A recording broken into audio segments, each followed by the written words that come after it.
할렐루야. 그리스도인이라고 하는 거 우리 요새 흔히 얘기하죠. 그리스도인. 그죠? 근데 요즘은 우리가 우리 스스로를 가르쳐서 그리스도인이라고 얘기하죠. 그런데 사실은 이 그리스도인이란 말은 안디옥 교회에서부터 시작됐습니다. 그러니까 뭐 2000년 전이죠. 2000년이 채 못 되는 전입니다. 근데 그 안디옥 교회에서 그리스도인이란 말이 생기기 시작했는데 그때는 내부에 있는 사람들 스스로가 가르쳐서 우리가 그리스도인이에요라고 얘기하지 않았어요. 그러니까 외부에 있는 사람, 안디옥 교회 밖에 있는 사람들이 안디옥 교회 교인들을 보고 이 사람들은 그리스도인이다라고 얘기했어요. 그러니까 우리 스스로가 그리스도인이라고 얘기한 것은 그로부터 한 100여 년 후입니다. 그러니까 처음에는 외부 사람들이 교회 사람들을 보고 저 사람들은 그리스도인이야 라고 얘기했다는 거예요. 근데 그리스도인은 무슨 뜻입니까? 예수를 따르는 사람들이란 뜻이에요. 다시 말하면 예수의 제자를 얘기하죠. 물론요, 외부에서 그렇게 부를 때 유대교를 믿는 유대인들과 기독교를 믿는 유대인들을 구분하기 위해서 그리스도인이란 말을 썼을 수 있습니다. 그런데 그들로 하여금 그렇게 부를 수 있게 한 것은 분명히 무언가 다르고 무엇인가 구별할 필요가 있었기 때문에 그들을 유대교를 믿는 유대인들과 구분했던 거죠. 그러니까 그 무언가 다르고 무언가 구분하지 않으면 안 되는 이유가 뭐였을까요? 그들에게 그리스도를 따르는 사람들, 그리스도의 제자라고 했던 이유는 반드시 그들의 삶에 이유가 있었을 겁니다. 그리스도인의 영성 생활에는 크게 세 가지로 구분됩니다. 그리스도인의 영성 생활. 그리스도인의 영성 생활 첫째는요, 회개입니다. 첫 번째 단계는 회개입니다. 그리스도인의 영성 생활 두 번째 단계는 하나님에 대해 관상을 통해 알고, 기도를 통해 알고, 고난을 통해 아는 겁니다. 그러니까 기독교인의 영성 생활 두 번째 단계는 관상을 통해 하나님에 대해서 알고, 기도를 통해 하나님에 대해서 알고, 또한 고난을 통해 하나님에 대해서 알 수 있는 단계가 있습니다. 세 번째 단계는 하나님과 사랑을 통해 완전한 연합을 이루는 단계입니다. 우리는 이 단계를 온전함이라고 얘기합니다.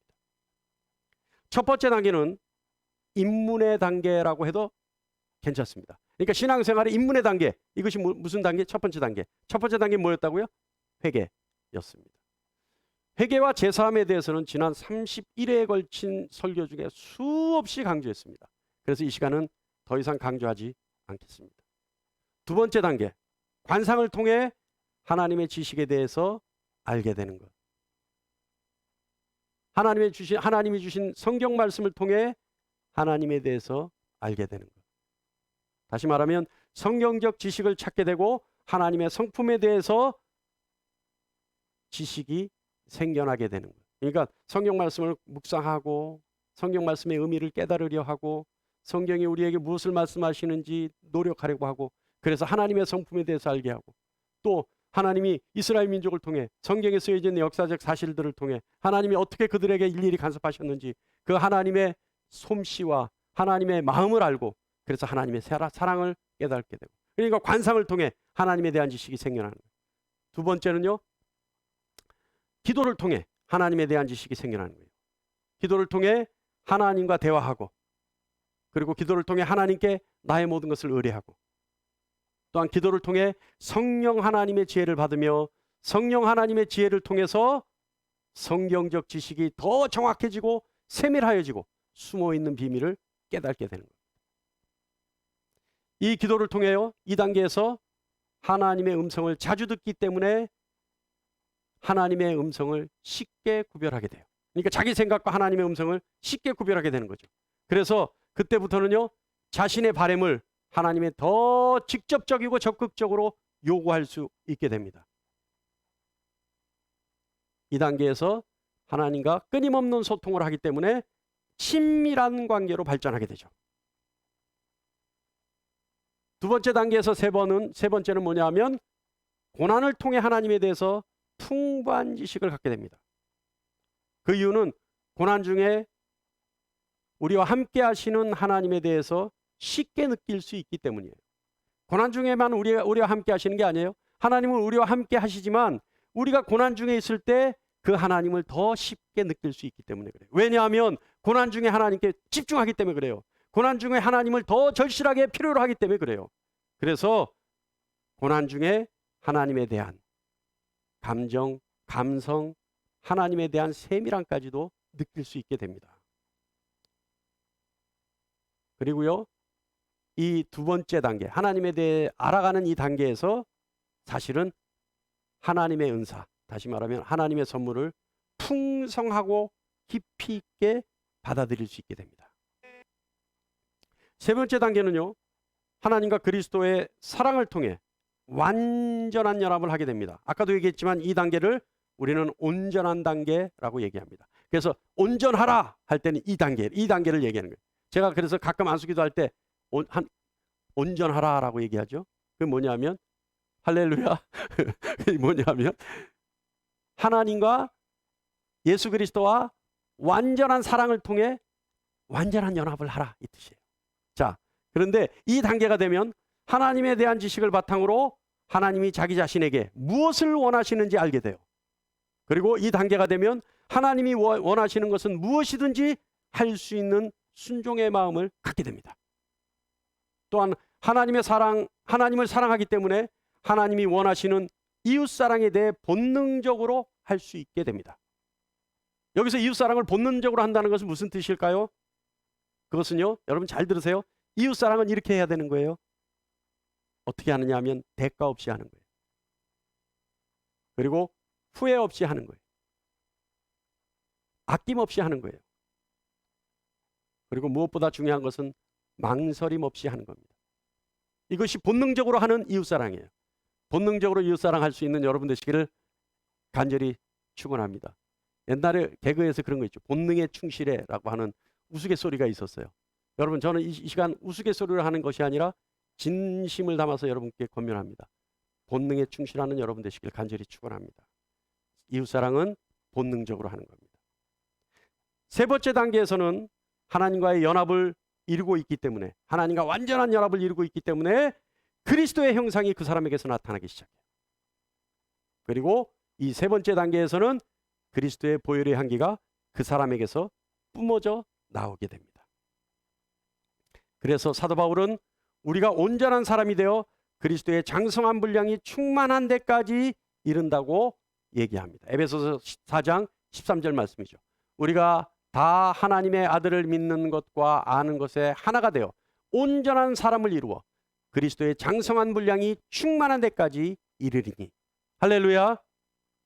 자, 아까도 얘기했지만 31번째 설교입니다. 기독교란 무엇인가? 이 설교를 통해 우리는 이 세 단계에 걸쳐서 충분히 전해 들었습니다. 그리고 이 31번의 설교를 통해 피조물인 인간이 어떻게 창조주 하나님을 아버지라 부를 수 있는지, 또 어떻게 하나님이 예비하신 하나님의 처소로 갈 수 있는지, 그리고 결국에는 창조주 하나님과 영원히 살 수 있는지에 대해서 설명했습니다. 그리고 여러분은 들었습니다. 지난 31번의 설교를 통해 모든 것을 다 말했다라고 얘기할 수는 없습니다. 거기에 모든 것이 포함되어 있다 얘기할 수 없습니다. 그러나 지난 31번의 설교를 통해 여러분은 끊임없이 노력하고 앞으로 나가야 된다는 것은 알았습니다. 그리고 오늘 이 세 단계를 통해 자타가 공인하는 그리스도인이 될 수 있다는 것을 알게 될 것입니다. 하나님이 기뻐하시고 예수님이 인정하시고 성령이 보증하시는 그리스도인이라 불리는 것, 그리스도인이 되는 여러분 되시기를 간절히 바랍니다. 우리 스스로가 그리스도인이라고 얘기하는 게 아니에요. 외부의 사람들이 우리를 보고, 우리 아멘교회 성도님 모두가, 외부 사람들이 당신들은 그리스도인이요 라고 하는 말을 들을 수 있는 여러분 되시기를 바랍니다. 근데요, 우리가 여기서 유의하지 않으면 안 되는 것들이 있어요. 이거 우리가 잘 들어봐야 돼요.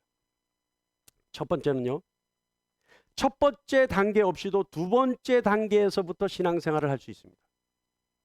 아까 얘기했죠. 첫 번째 단계가 뭐였어요? 회개. 없이도 두 번째 단계에서부터 신앙생활을 할 수 있습니다. 다시 말하면 회개 없는 회심만으로 두 번째 단계에 들어갈 수 있습니다. 그러나 이것은 상당히 위험이 따르는 영성 생활입니다. 이 영성이라고 하는 것은요, 우리의 이성으로 이해할 수 있는 것이 아니에요. 우리의 이성의 영역 속에 있는 것이 아니에요. 신적 영역에 있는 거예요. 그래서 이 영성은요, 우리의 이성이 느끼지 못하고 이해하지 못합니다. 그런데 이 두 번째 단계에서부터 시작된 영성 생활은 굉장히 위험하다. 뭐가 위험하냐? 첫 번째는 여러분 잘 들으시기 바랍니다. 죄사함의 확신이 없는 신앙생활이기 때문에, 회개 안 했으니까 죄사함의 확신이 없죠. 그렇기 때문에, 그런 신앙생활이기 때문에 죄책에 대한 두려움, 그것으로 말미암아 여전히 하나님이 주시는 진정한 평강과 자유를 만끽하지 못합니다. 느끼지 못한다는 게 아니에요. 누리지 못한다는 거예요. 누리지 못한다는 거예요. 그러니까 회개 없는, 첫 번째 단계 없는 두 번째 단계에서의 신앙생활은 가지고 있었던 죄책감 때문에, 본인이 이성으로 아는 게 아니에요. 내 영이 아는 거예요. 그래서 그 죄책감 때문에 그 두려운 나머지 평강과 자유를 만끽하지 못한다. 같은 맥락에서 사단은 죄사함 받지 못한 그 죄에 대해서 끊임없이 참소하기 시작합니다. 세상 사람들은 사단이 참소 안 해요. 예수 믿어 교회에 들어온 사람들, 다시 말하면 그리스도인이 되기 위한 사람들을 사단은 끊임없이 참소합니다. 왜요? 자신들과 동무했을 때는 자기 편이잖아요. 그러니까 참소 안 해요. 남의 편이 됐을 때, 남의 편이 되려 할 때 참소하기 시작하죠. 이거요, 여러분 굉장히 힘들고 시달릴 수밖에 없는 길입니다. 그리고 그렇기 때문에 이런 사람들은요, 사단의 참소에 의해서 잘 쓰러져요. 잘 넘어져요. 그래서 혹시 세상과 하나님을 동시에 사랑할 수 있는 우를 범할 수 있습니다. 그리고 무엇보다도 회개의 기회를 놓칠 수 있습니다. 그런데 하나님의 절대 주권 앞에서는요, 선택하신 하나님의 백성이 마지막 순간이라도 회개할 수 있는 기회를 주신다, 저는 믿고 있어요. 그러나 그때보다는 어때요? 하나님 믿을 때 회개하고 죄사함 받고, 그래서 평생을 하나님께 불려 올라갈 때까지 평강과 자유를 누리는 것이 구원의 삶이 아닐까요? 죄책감에 시달려서 두려워 평강을 모르고 살다가 마지막 순간에 하는 것, 어차피 예수 믿는 길인데 아깝지 않을까요? 저는 이 네 번째, 회개의 기회를 놓칠 수 있다, 저는 이것이 제일 두려운 일이라 생각합니다. 또 하나의 우려할 점이 있습니다. 놓치면 안 되는 것이 있죠. 두 번째 단계입니다. 이 두 번째 단계는요, 일반적인 지식을 습득하거나 책이나 교육을 통해 충분하다고 믿는 것, 이것이 위험합니다. 아까도 얘기했죠. 두 번째는 뭐예요? 관상, 기도, 그리고 고난을 통해 하나님에 대해서 알아야 되는데, 이것을 책이나 교육을 통해 알게 되는 것, 이것이 위험하다는 거죠. 우리는 기독교를 체험의 종교라고 이야기합니다. 체험의 종교라고 하는 것은 하나님을 체험하지 않으면 살아있는 생생한 신앙을 가질 수 없다라고 하는 뜻과 같습니다. 기독교는 체험의 종교입니다. 그러므로 지식으로, 교육으로 하나님에 대해서 알 수 있는 것이 아닙니다. 여러분, 바울 보죠. 바울 어때요? 주님 알았습니까? 바울 주님에 대해서 본 적이 있나요? 바울 주님에게서 단 1초라도 배움을 받은 적이 있습니까? 없어요. 없는데도 불구하고 바울은 귀천하신 주님을 다메섹으로 가는 길 위에서 한 번 만나본 순간 주님에 대해서 모든 것을 알게 됩니다. 그래서 신약 성경의 거의 모든 부분을 바울이 쓰게 됩니다. 여러분, 만나는 거예요. 배우는 것이 아니라 만나는 거예요. 여러분, 책과 교육을 통한 지식은 단지 이론과 지식에 불과합니다. 우리는 인격의 하나님과 살아서 동행하는 것이기 때문에 이론과 지식은 오히려 하나님을 제한할 수 있습니다. 이것이 제일 무서운 거예요. 내가 아는 범위만큼 하나님을 안단 말이에요. 내가 아는 범위만큼, 교육받은 만큼 하나님에 대해서 안단 말이에요. 그러나 내가 아는 만큼, 내 지식만큼, 내가 교육받은 만큼 하나님 그 안에 계신가요? 아니에요. 천지를 창조하신 하나님은 그 바깥쪽의 세상이 더 넓어요. 내가 아는 범위 이상의 것으로 하나님은 많이 계세요. 많은 다양한 방법을 쓰세요. 그런데 책과 교육을 통한 것은, 이성을 통한 것은 하나님의 그 다양성을 제한하는 우려를 가질 수 있어요. 이것은 이론과 지식의 한계이기 때문에 그렇습니다. 그렇기 때문에 이론과 지식의 매뉴얼을 실제 상황에 대입시키는 것 굉장히 어려운 신앙생활이 됩니다. 뭐냐면 어떤 문제에 봉착했을 때, 어떤 위기가 왔을 때 과연 내가 가지고 있는 이 매뉴얼, 이 교육과 책을 통해 알고 있는 이 지식 어떻게 대입시켜야 될지 몰라요. 그러니까 당황해요. 더군다나 그 일이 자기의 문제로 닥쳐왔을 때 얼마나 당황하는지 모릅니다. 얼마나 힘들어하는지 몰라요. 그리고 무엇보다 하나님의 능력을 경험할 수 없어요. 이 얘기는 무슨 말이냐면 그 사람에게 하나님이 역사하지 않는다는 것이 아닙니다. 하나님의 무한하고 변화무쌍한 방법을 쫓아갈 수 있는 지식이 부족하다는 거죠. 그래서 그 사람에게도 역사하지만 하나님의 능력을 실질적으로 이해하거나 인정하기 어려워해요. 그래서 그거 아니야. 그거 아니야. 하나님이 이렇게 해줘. 그거 아니야. 왜요? 이해하지 못하기 때문에. 할렐루야. 제가요 어저께 우리 사모한테 부탁을 했어요. 예배당을 좀 춥게 해야 될 것 같아.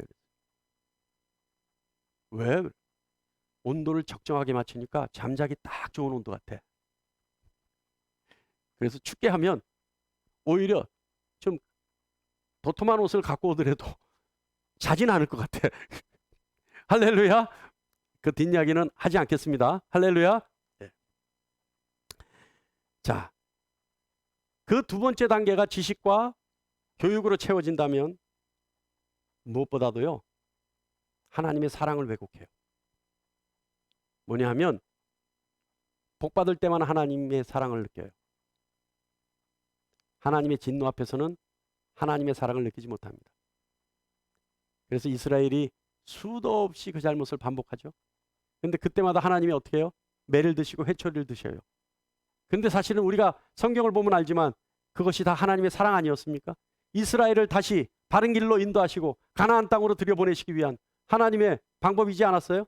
근데 그것이 매를 들고 채찍을 들었으니 진노하고 심판인 걸로 아는데 아니란 말이에요. 그것이 하나님의 진정한 사랑이었다는 거죠. 무엇보다도요 이 두 번째 단계에서 지식과 교육을 통해 하나님을 알게 되면 무엇보다도 가장 큰 실수를 범하게 되는데 그것이 뭐냐면 온전한 사랑을 하나님과 그리스도께 드리지 못하게 됩니다. 이것이 가장 큰 오류입니다. 사랑하는 여러분, 그리스도를 아는 데 작용하는 이해력과 그리스도를 사랑하는 데 작용하는 의지는 전혀 다릅니다. 그리스도를 아는데 그리스도를 알기 위해 그리스도를 이해하기 위해 사용되는 의지와 그리스도를 사랑하기 위한 의지에는 큰 차이가 있다는 거죠. 여러분, 우리는 그리스도를 이해할 수 있을 만큼만 이해합니다. 그죠? 우리의 지식 세계 속에 그렇잖아요. 우리는 그리스도를 아는 만큼만 이해해요. 아는 범위 내에서 그리스도를 이해할 수밖에 없죠. 그래서 우리는 아는 것만 가지고 주님을 이해하려 해요. 그 외의 것은 이해하려 하지 않습니다. 그러나 여러분, 그리스도를 사랑한다면 그리스도를 있는 그대로의 모습대로 사랑하게 되는 것이고 그리스도를 있는 그대로 이해할 수 있게 됩니다. 그리스도를 사랑하지 않고 지식으로 아는 것 아무 소용이 없습니다. 그래서 그리스도를 알기 위해 수많은 책을 읽고 수많은 교육을 받는 것보다 그리스도를 사랑하는 것이 훨씬 더 유익합니다. 우리가 그리스도를 사랑하고 그리고 그리스도를 그대로 받아들일 때 우리 안에 그리스도의 처소가 생기는 겁니다. 고린도전서 6장 19절 말씀에 기록하고 있습니다. 우리 안에 하나님의 처소를 가지고 있는 사람을 하나님이 부인하실 수 있을까요? 하나님의 처소를 가지고 있는 사람에게 하나님이 자신을 주시는 것, 하나님이 가장 기쁘시게 생각하는 일입니다. 궁극적으로 주님을 사랑해서 자신의 내면에 하나님의 처소를 마련한 사람은 세상을 미워하는 사람, 또한 세상이 미워하는 사람이 되는 겁니다. 할렐루야. 할렐루야. 어떤 사람이라고요? 내 안에 그리스도를 사랑해서 그리스도께서 계실 수 있는 처소를 마련한 사람은 세상을 미워하는 사람이 되는 것이고, 세상도 그 사람을 미워하는 사람이 된다는 거예요. 할렐루야. 다른 말로 표현하면 이 사람은 세상에 대해서 죽은 사람이고, 또 다른 말로 하면 온전한 사람인 것입니다. 그래서 갈라디아서 16장 14절 후반부에 이렇게 기록합니다. 다 같이요. 시작. 그리스도로 말미암아 세상이 나에 대하여 십자가에 못 박히고 내가 또한 세상에 대하여 그러하니라. 할렐루야. 진정한 그리스도가, 진정한 기독교는 무엇인가? 라고 하는 이 시리즈 설교, 처음에 시리즈를 시작할 때 지난 12월 첫 번째 주일이었습니다. 그때 여러분에게 먼저 얘기했듯이 경건주의의 아버지라고 하는 요한 아른트의 책을 모티브로 삼아 이 설교를 시작한다라고 그때 말씀드렸죠. 요한 아른트는 세상에 대해서 죽은 사람, 다시 말하면 십자가에 못 박혀서 또 세상에서도 십자가에 못 박히고 해서 세상과 전혀 관계가 없는 온전한 사람, 이 사람에게는 또 다른 얘기로 할까요? 세상에 대해서 죽은 사람, 이 사람에게는 반드시 이런 표가 나타난다 라고 하는 표식을 10가지를 제시해요. 그러니까 세상과 완전히 결별돼서 온전한 사람, 세상에 대해서 죽은 사람, 이 사람에게는 앞으로의 10가지 표식이 나타난다. 그 표식이 어떤 거냐? 제가 여러분께 말씀드려 볼 테니까 여러분 한번 보시기 바랍니다. 이거 아주 중요한 거예요. 졸면 안 돼요. 첫 번째, 모든 것에 대해 다 같이 한번 읽어볼까요? 시작. 모든 일에서 자기의 뜻을 하나님의 뜻에 향하게 한다. 두 번째, 자기애를 버리게 된다. 세 번째, 육체의 욕망을 죽이게 된다. 네 번째, 세상의 쾌락에서 도망친다. 다섯 번째, 자신을 사람들 중에 가장 작은 자로 여긴다. 여섯 번째, 이웃에게 명령하거나 쉽게 판단하지 않는다. 일곱 번째, 모든 불의를 하나님께서 심판하시고 벌하시도록 한다. 여덟 번째, 칭찬을 받고 싶어도 자신을 높이지 않는다.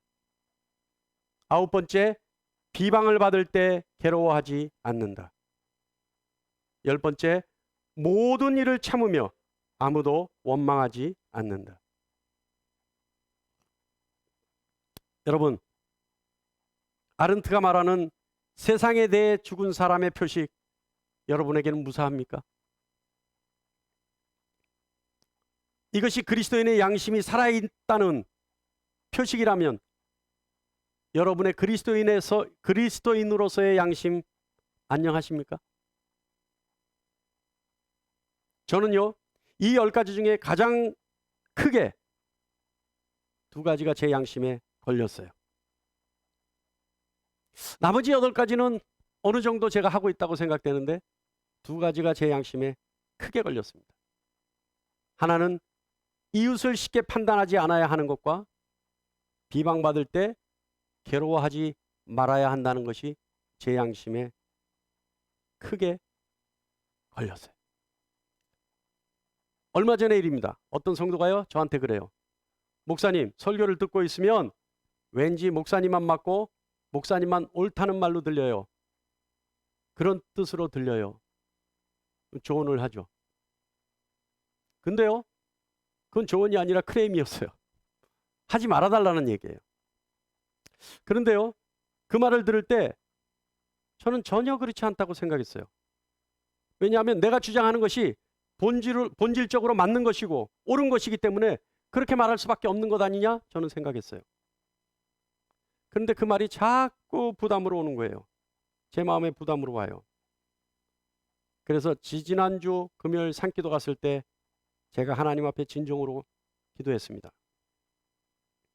그때까지만 해도요, 기도하기 전까지만 해도 저는 그 문제가 나만 맞다라고 들려진다라고 하는 그 문제가 제가 사용하는 어휘 또는 말투, 억양의 문제인 줄 알았습니다. 그래서 산기도 가서 기도했어요. 하나님, 다양하고 듣기 좋은 어휘를 생각나게 해주세요. 그리고 좀 더 삭삭하고 부담 없는 말투를 갖게 해주세요. 무엇보다 상대가 듣기 부담스러워하는 억양은 저에게서 사라지게 해주세요. 그래서 다른 목사들처럼 성도들이 부담 없이 듣고 쉽게 들을 수 있는 그런 요소들을 제가 갖게 해주십시오. 라고 기도했어요. 아마 저와 같이 산기도 갔다 오신 분들 아실지 모르겠지만 돌아오는 길에 그랬어요. 오늘 하나님께 응답받은 것이 있다. 하나님, 제가 그 기도했더니 들었다 그러시더라고요. 하나님 들으시면 뭐예요? 그게 응답이에요. 하나님 들으시면 응답하는 거예요. 그리고 하나님이 들으셨다라고 하는 그 응답을 가지고 기뻐 돌아왔을 때, 지난 일주일입니다. 일주일 내내 하나님은 저에게 하나씩 무엇이 문제였는지 가르쳐 주셨어요. 세 권의 책을 통해서 가르쳐 주셨고, 성경 말씀을 통해서 가르쳐 주셨고, 또 하나님이 저와 함께 하시면서 일일이 쪽집게 가야 하듯이 저에게 가르쳐 주셨어요. 결과적으로 제가 깨달은 것은 어휘나 말투나 억양의 문제가 아니었습니다. 내 마음의 문제였습니다. 우리 아멘교회가 지난 2015년 이곳 신봉동으로 오게 되었습니다. 오게 되는 과정은 여기 아시는 분들은, 오래되신 분들은 다 아시죠. 그때부터 계셨던 분들. 그리고 나서 저에게 첫 번째로 인격적인 면에서 시험이 왔습니다. 내용을 다 언급할 수 없습니다. 그러나 그때 당시 너무나 억울하고 분했던 일이었습니다. 어떤 한 사람이 저에 대해서 모함을 하고 험담하기 시작했습니다. 그때 계셨던 우리 성도님들 저에게 뭐라 그러셨어요? 가만히 있으면 안 된다. 이것은 혼을 내야 된다. 본때를 보여줘야 된다. 가만히 있으면 우리가 당하는 거다.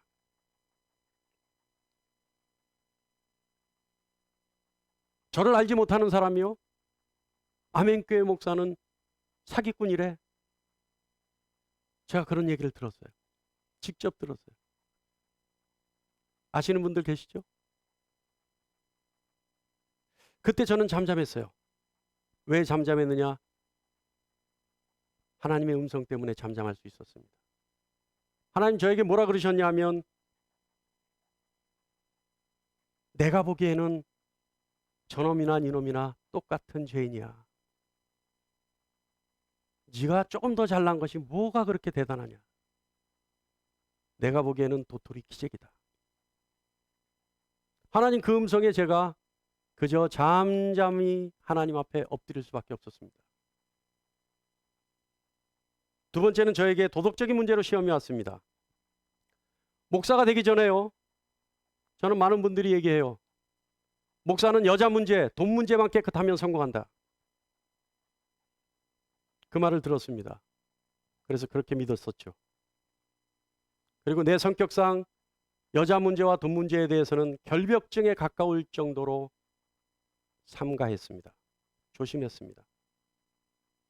어느 날 우리 교회에 상당한 금액의 헌금을 하는 성도가 등록을 하셨어요. 그분이 한 달에 헌금하는 양 어마어마했습니다. 그런데 여러분, 제가 어느 날요, 설교를 하러 이 강대상으로 올라오는데 제가 눈길을 주는 곳을 보고 제가 소스라치게 놀랐어요. 제가 어떤 면에서 놀랐냐면, 그 헌금을 많이 하는 분을 설교하러 올라오는 목사가 그분의 자리를 보는 거예요. 왜 봐요? 오늘 왔는지 안 왔는지. 제가 그분이 왔는지 안 왔는지를 설교하러 올라오면서 눈치를 보더라니까요. 제가 너무나 놀랐어요. 너무나 놀랐어요. 저의 눈길을 제가 발견하고는 너무 놀랐어요.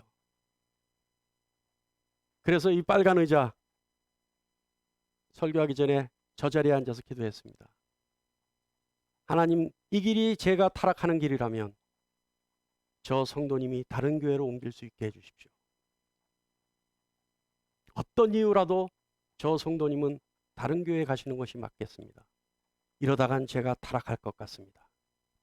그런데요, 여러분, 하나님은요, 그런 기도 정말 즉각적으로 응답하십니다. 제 기억으로 2주 있다가 다른 교회로 옮기셨어요. 네.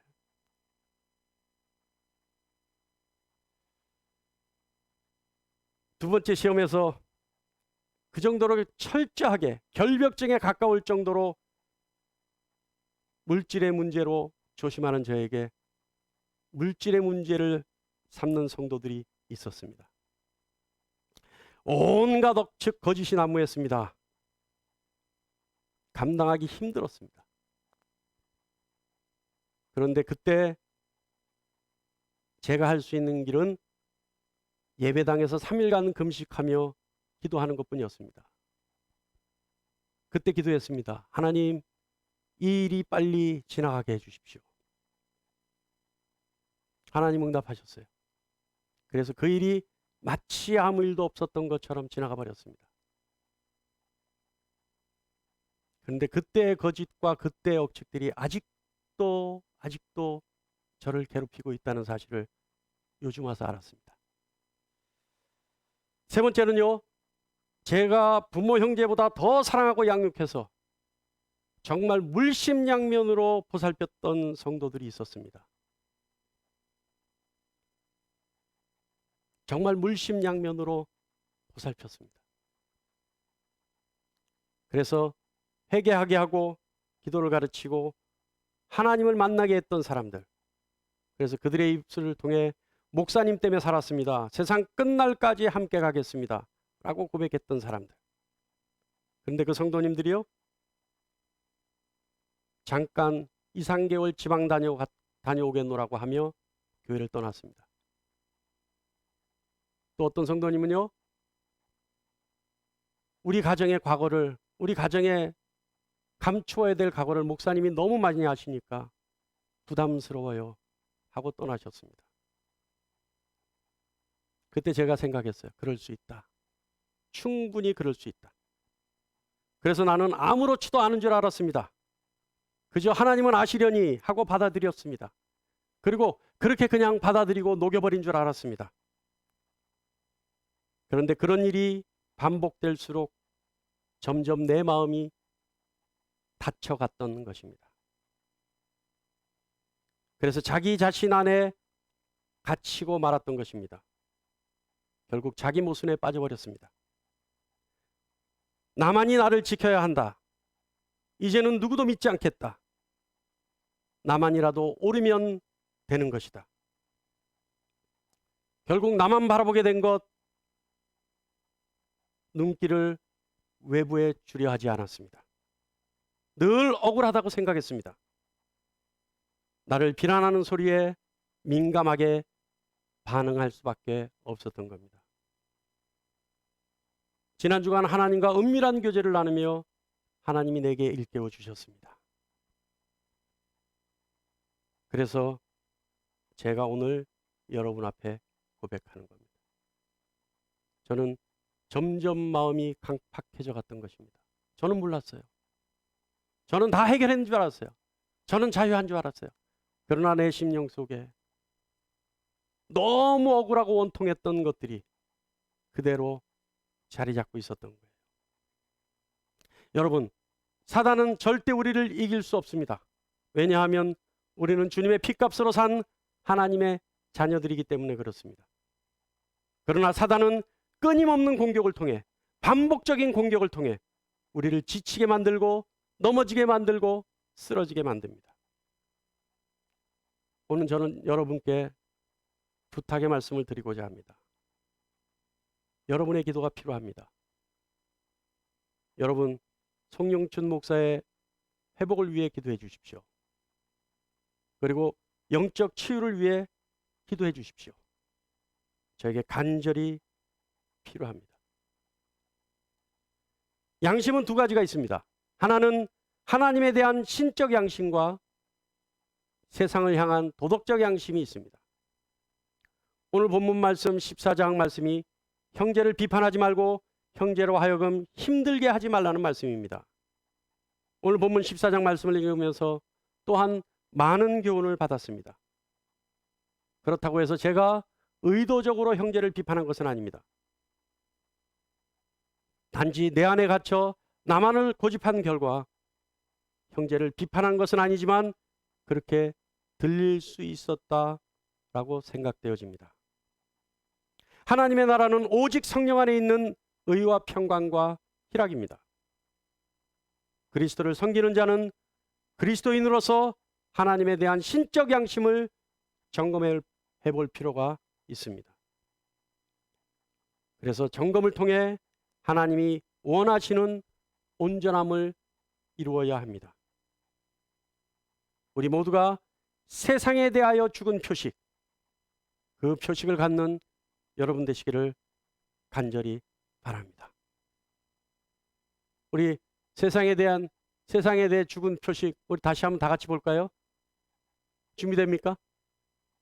넘어갔나요? 빨리 사인해 주세요. 네? 돼요? 네.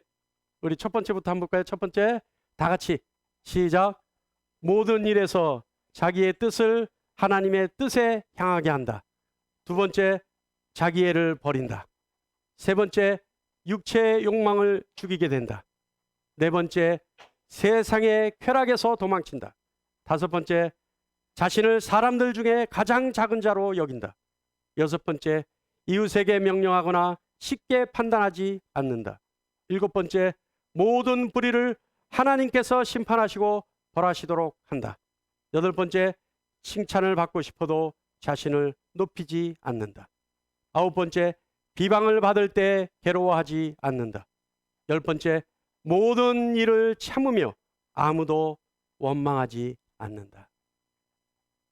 이 10가지의 표식이 여러분의 삶을 통해 증거되어지고 여러분은 그리스도인으로서 그리스도의 형상이 여러분에게 드러나며 그리스도의 향기가 여러분에게서 뿜어져 나오기를 간절히 축원합니다. 그래서 여러분은 하나님과 사랑하여서 하나님과 연합하는 온전한 그리스도인이기를 간절히 축원합니다. 기도하겠습니다.